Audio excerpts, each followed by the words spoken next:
Hey there, Autism Fitness founder Eric Chessen leading the movement and bringing you another edition of Autism Fitness Tuesday training, where I take a concept, a strategy, a practice, something that we use, even sometimes something bordering on the philosophically practical in autism fitness programming, and bring it to you so that you can better equip your autism and neurodivergent athletes for their life skill fitness programs. And before I get started, please definitely subscribe, and of course share these videos with somebody or some bodies for whom it might make a difference. And if you're interested in becoming an Autism Fitness Certified Pro anywhere in the world at any time in the world, you can go to autismfitness.com. There's a link in the description below. I almost said description perfectly, but I had a little stutter there. Anyway, we are going to be discussing age appropriateness today with respect to programming for the autism and neurodivergent population. A few things that irk me a little bit in this world in general that I'll focus on first to get them out of the way, and then some practical considerations for your programming, the way that you coach and communicate with your athletes, and programming strategies in terms of the exercises as well.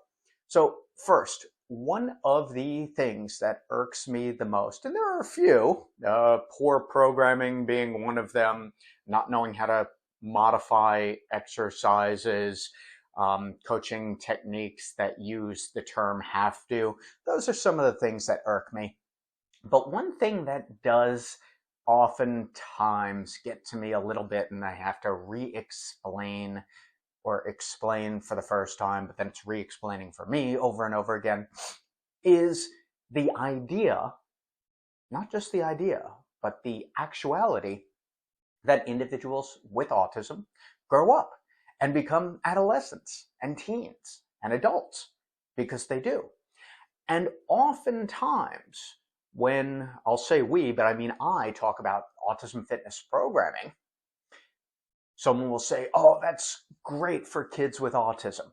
However, if you go to a gym, even go near a gym, sit in the parking lot, who's going in and out of the gym? Adults, maybe some teens as well, but predominantly adults, right? One of the issues, and this gets into a larger problem, but one of the issues is the infantilization of the autism and neurodivergent population. So if an individual is 15 or 25 or 35 or 45, sometimes they're still referred to as a kiddo. They're not. They're a teen. They're an adult. Right? They're even an older adult into geriatrics. The second part of this, and the other issue, is that any type of program for the autism population is oftentimes immediately associated, especially when there's some type of movement aspect to it, in our case with autism fitness, resistance training, relegated to the idea or the notion that it is for children. Oh, it's a movement program, it's a fitness program, it must be for kids. And this gets to a larger issue, and we can broaden this out to a cultural issue also, is that it's expected that kids are going to be active and move around.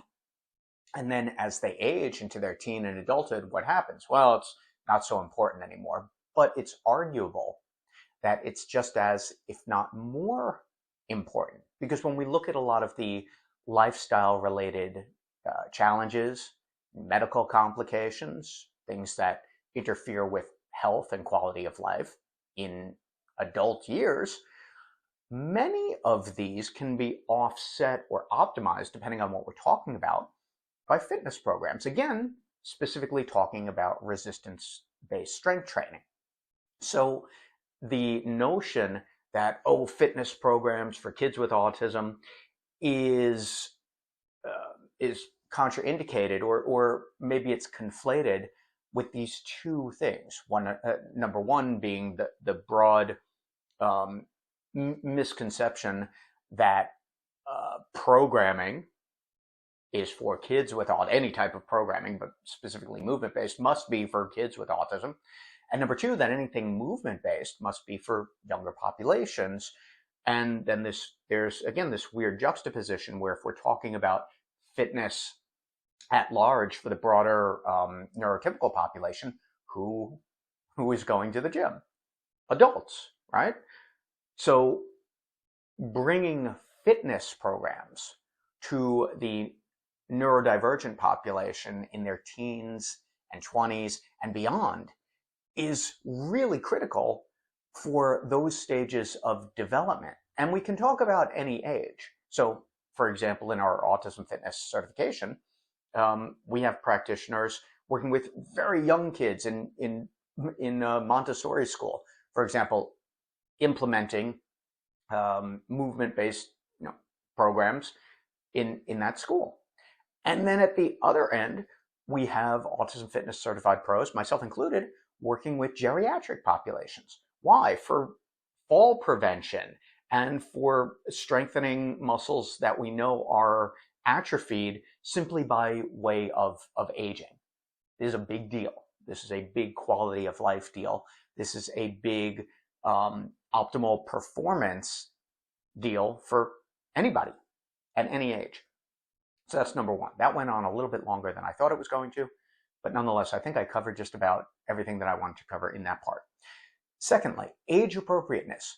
When we are communicating with our autism and neurodivergent athletes, in a coaching situation, in a conversational situation, it's going to depend on that particular individual's receptive and processing skills of information.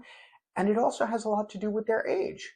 So if we're talking to a 16-year-old or a 17-year-old or a 27-year-old, we want to speak to them appropriate or parallel for their age as well.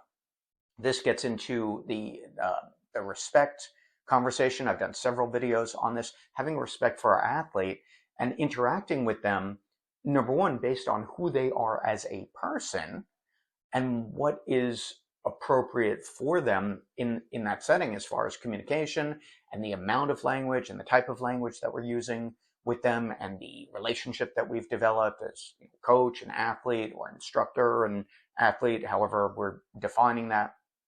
And then, of course, that the age appropriateness as well. So the unspecial needsification, that's a long terminology, but unspecial needsying the experience for the individual is replacing the kiddo practice or that mindset with respecting that individual. If you're working with younger kids in a fitness capacity, yeah, of course, the age appropriateness, in terms of, kiddos and speaking to children as children, great. But when we have athletes in their teens and 20s and beyond, we want to reference, their age when we're developing that rapport, and certainly in our communication as well.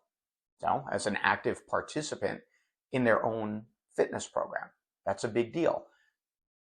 Talking down to an athlete is going to ultimately get less result in their performance, in their motivation, in their focus, in the longevity of that program. It's going to be a big deal. So third, I'm going to talk a little bit about programming aspects. So the, prevailing notion or maybe one of the common practices is automatically to presume that younger kids are going to do better with games and with something that has a lot going on. Maybe, and it may be age appropriate, but is it also individual appropriate? So if we have an individual, for example, let's say we have an athlete who's 10 or 11 or 12, and we're trying to gamify everything, but that is not in service to the athlete's ability to navigate that situation cognitively, then we want to break it down into shorter tasks or activities. So even though we have an age, okay, 10 or 11, so let's gamify everything, may not be in the best interest of that athlete's physical performance, their adaptive performance, their cognitive performance. That's the PAC profile, by the way, that we use in autism fitness programming. And so it may be a much more simplified program where we take one exercise at a time, our squat, our overhead press, our carry. This can be highly effective, and often is, with some of our younger athletes, because gamifying everything is not helpful for them, and it's not necessarily motivating. It's too much chaos, too much unpredictability, too much going on. So in that case, that program for that 10-year-old is going to be scaled down to their level of capability, and it's going to resemble very much a program that we might use for a 20-year-old or a 30-year-old. Last thing I'll talk about here is just that, right? And I come back to this special needsification that often happens with adults on the autism spectrum. Knocking around a balloon or throwing around a beach ball isn't fitness, right? Not meaningful and effective fitness, especially for our adult neurodivergent populations. Simply because they have a diagnosis does not mean that they cannot. In fact, in Autism Fitness, we've done a wonderful job of proving that this is not the case, that they cannot engage in a full resistance training-based program. But the understanding and the education and the practice needs to be there as well. So a movement-based program for adults should meet what those individuals need and what's going to be most functional. Yes, I will use the term functional for them. Not what is going to be easiest, but what is going to have the greatest carryover to developing strength and motor skills and generalize to activities of daily living. So in total, when we're talking about age appropriateness, it's not necessarily an automatic that we program very differently for kids that we do for adults, but it depends on what the goals are. Are the goals to engage in a game? Are the goals to have something that's competitive? Or are the goals to develop skills that are going to generalize to activities of daily living and quality of life as well? It's a combination of working with that particular individual's profile, how they communicate, how they process information, how they interact, what their personality is like, and their actual age in years. That's going to result in our best practices approach for coaching, communicating, and programming for them. And oddly enough, I do have to say this, adults, even with a diagnosis, are not children. So they need to be approached and interacted with as adults. The programming as well should shift on a needs basis.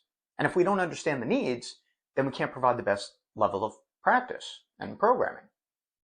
So at every stage and every age, there are things that we want to integrate as far as fitness programming that are going to be meaningful for those individuals. It may not vary wildly.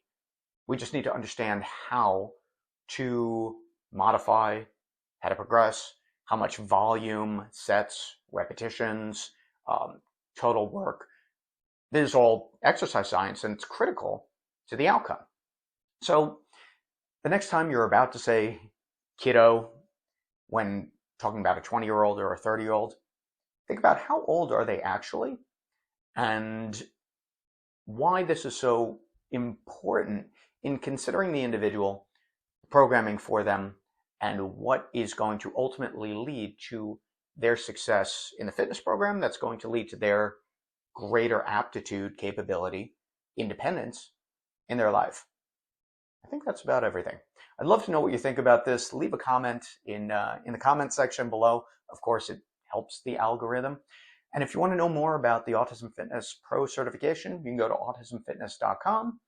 I'm Autism Fitness founder Eric Chessen, leading the movement for movement. Thank you for watching.